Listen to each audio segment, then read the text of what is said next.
In its essence, metaphysics is the study of unmanifest things, unmanifest natures, as opposed to manifest natures. And,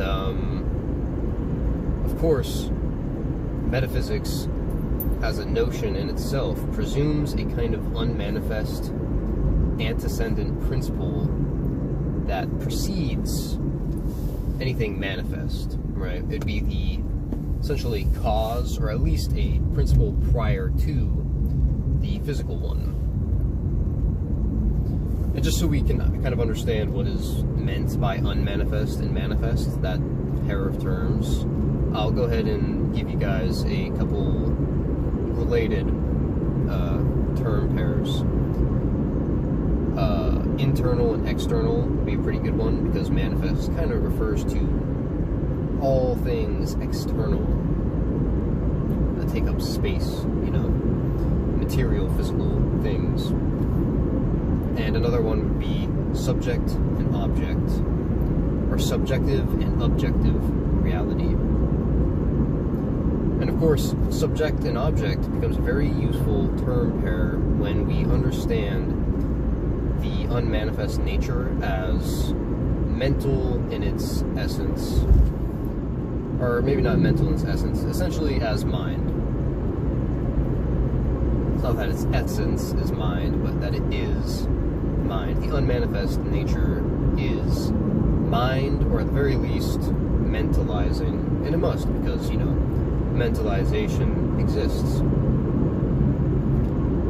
So even if you were to go with some kind of neutral monism, or even physical monism, ultimately it all breaks down to these things must be mentalizing. So, but of course that will create problems later down the line, especially physicalism or physical monism. But I digress. Today we're going to talk about subject and object dynamics, which is essentially how physics, or really, you know, sciences, external sciences, you know, how reality, manifest reality kind of plays out, how that factors in as something that is not a privation of metaphysics. How the two are related. And I think the best way to do that is subject-object dynamics. However, the terms unmanifest and manifest are also very useful terms. These term pairs reflect similar, or the same concepts from different angles, and I think that using a few of them kind of helps broaden our understanding of a given topic. So I'll use mostly those two. Now, subject and object. Again, just to kind of preface this, subject would be mind. We could even say, just so we don't get confused on some kind of mind of God versus the mind of man, we'll say there's a universal subjectivity and a particular subjectivity. Of course, because both of these things exist, the particularization of subjectivity must be, like that phenomena, or you could say noumena, I suppose, must be something intrinsic to the universal subjectivity. The universal subjectivity, or the universal mind, must be particularizing or individuating. Just to kind of clear up confusion, this isn't super relevant, but it will be. Now, what the objective is, well, for one, obviously, because the universal subjectivity must be, in essence, the absolute, right? Something there's no privation of. That's what absolute, I mean, basically means no privation of. That means there's no lack of it. It is totally permeant.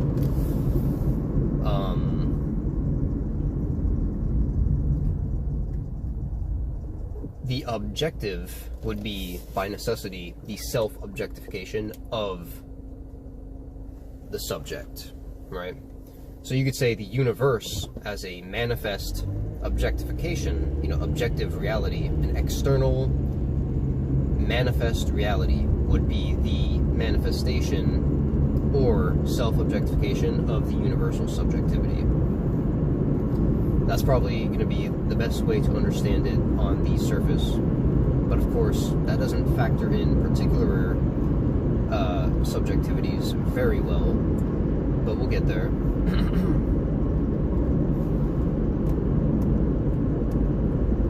Why?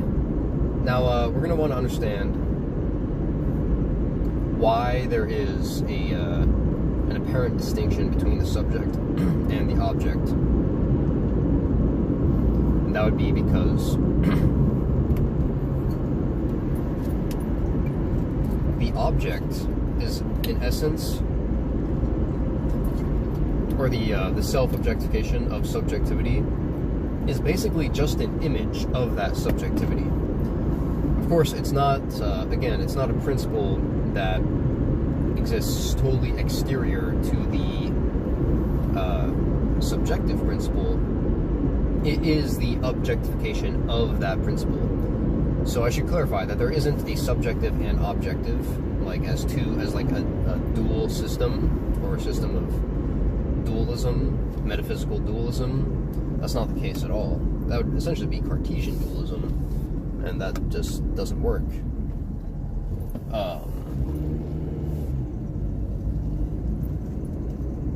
So what is it an objectification of?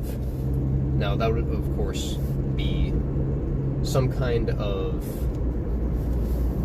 subjective condition, which would be a kind of mental condition. The analogy I like to draw is, as human beings, we all have our own imagination.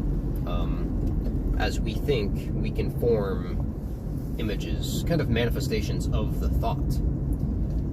And I would say that reality is much like that. It is a representation of the subjective activity, if that makes sense. But that would kind of, if I left it there, that would kind of imply that it is the representation of essentially the activity of consciousness. And I wouldn't say that's totally accurate, because, well, you'll see. Let's take a look at how a mind kind of works, right? We have consciousness, but we also have kind of contents within our mind or soul that we're not always conscious of. Consciousness is essentially like the focal center of our soul. It's like if our soul was a room and there was a flashlight in the room, like a pretty powerful one. The whole room may be lit to some degree, but wherever you're pointing that flashlight is, that's, it's the focal center of the light.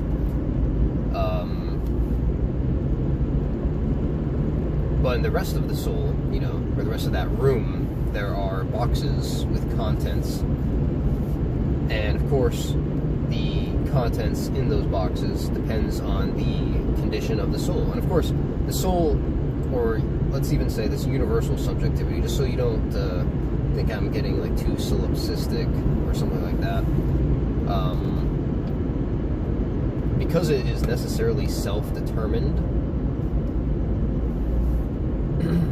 the consciousness would catalyze some externalization, but upon experience of that externalization, because that's what essentially that's what life is. Life is this kind of experience of this feedback loop, right? Because we have this externalization of subjective conditions in the objective world.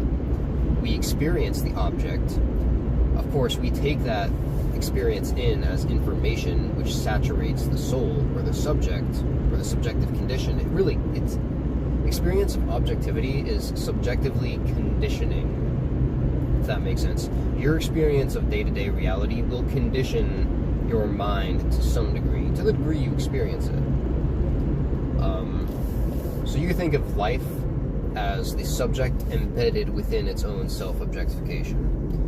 And we experience that, of course, as bodies, a direct expression or manifestation of the soul, a body,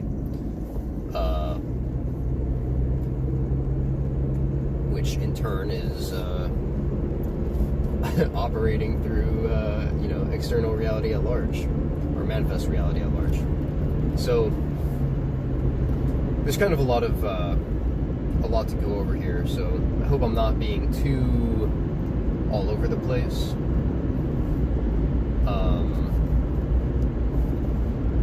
And I kind of tie these things up a little bit neatly. I'm on my way to the gym right now. But anyways.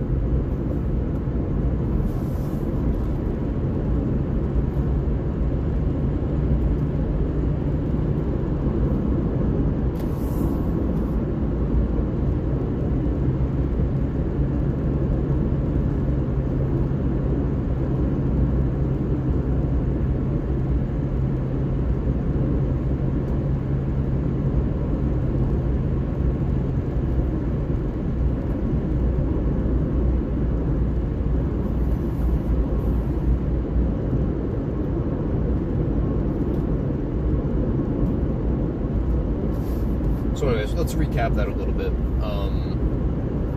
The subjective condition is the determinant in the objectification. The objectification is of a specific objective condition. That's why there's variation in,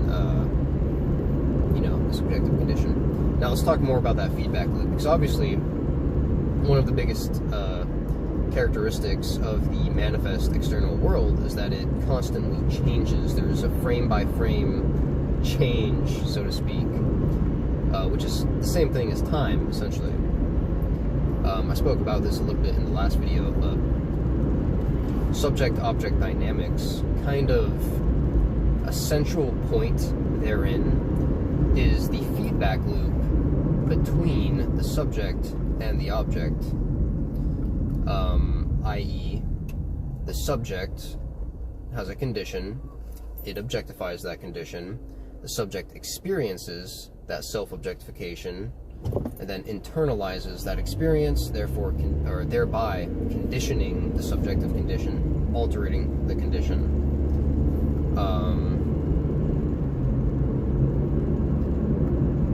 And then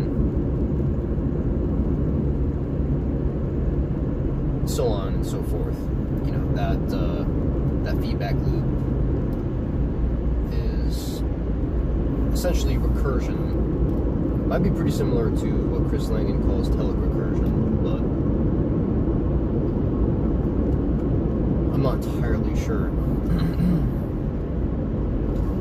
But yeah, that would be okay. So the mind and the soul in itself is, of course, unmanifest. You cannot point to these things. You can only point to their objectification.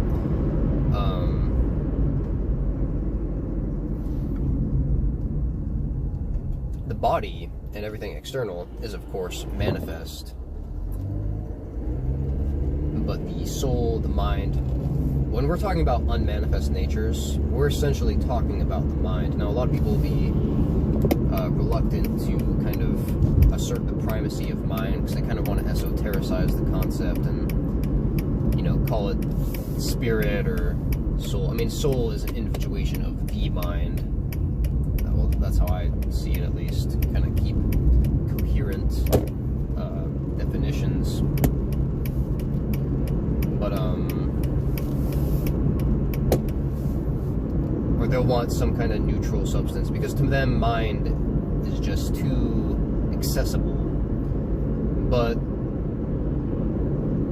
when it comes down to it, whatever the ultimate underlying reality principle is, there can be no privation of that principle. It needs to be everywhere. Now, another key thing subject-object dynamics does is it solves the issue of, well, okay, if there's this subjective, unmanifest, even mental nature that is permeant, absolute, you know, there's no privation of it, then what about inanimate objects, right?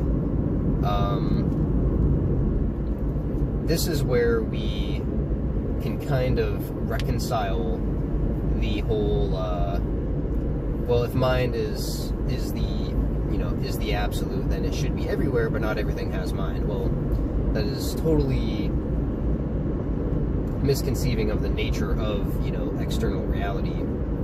It's a reification of external reality. External reality is an image of the mind, which means it's not necessarily a privation of the mind. You wouldn't call an image in your dream a privation of the mind, of your mind, you know, you wouldn't call it a privation of the dream, but you wouldn't call it the, you know, the subjectivity back of the dream. Of course, that's not to say that human beings are just an object of the mind of the absolute. And the reason being is because we have subjectivity. So it's actually, this kind of understanding of subject-object dynamics wraps this up extremely nicely, because we can understand objects, things that are totally inanimate. Of course, there's always room for debate as to what actually is totally inanimate. You know, animism might hold that everything has some degree of that principle, that mental or mentalizing principle. But I would say not really. I think it'd be better understood not as animate, but rather as an object of, you know, anima or soul. Which, again, like I said with the dream analogy, you know, an image of the dream isn't a privation of the dream. Of course, it's an object of the dream, an image of the dream.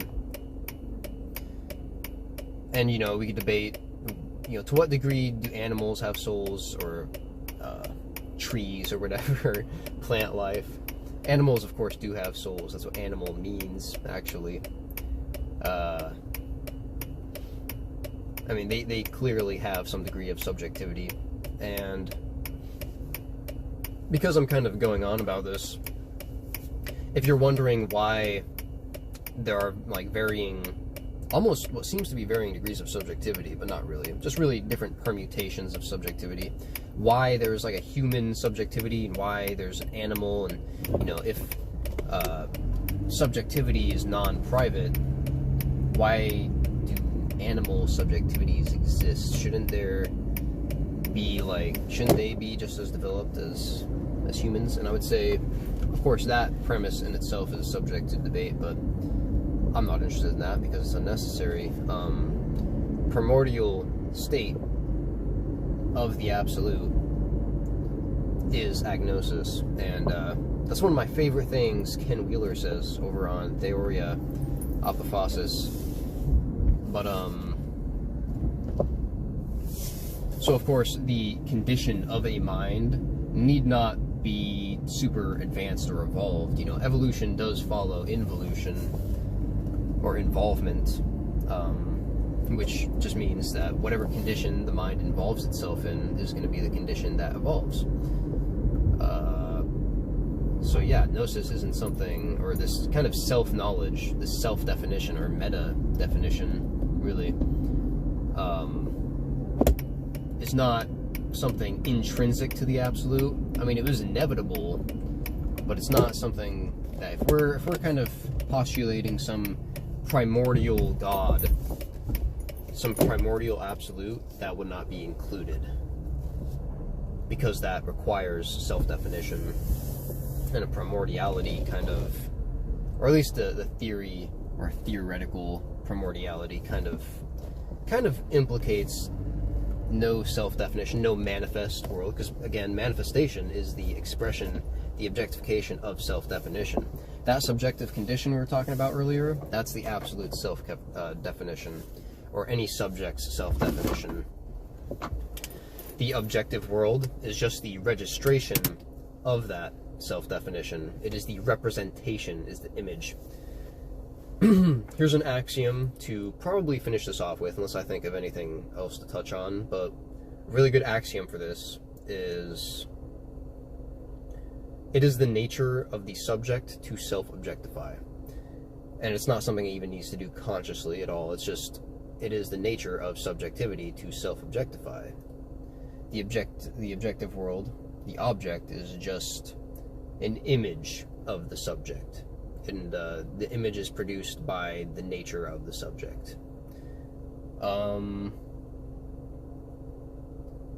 I think this is a pretty good primer, because I'll probably be using subject-object dynamics in a lot of concurrent videos, because it's a really good way to kind of explain how the objective world comes about, and the relationship between the unmanifest and the manifest. I think a good point to go from here would be how consciousness plays into this as an attribute of the mind, because obviously I'm putting forward an absolute mind, something universal and absolute, because it does appear, in some ways, it can appear that consciousness is private, but I'd love to touch on that more later. I think that's kind of a bit of a stretch to bring that into this topic, but in any case, thank you for watching. I hope you learned something. I will see you for the next video. Thank you so much for your kind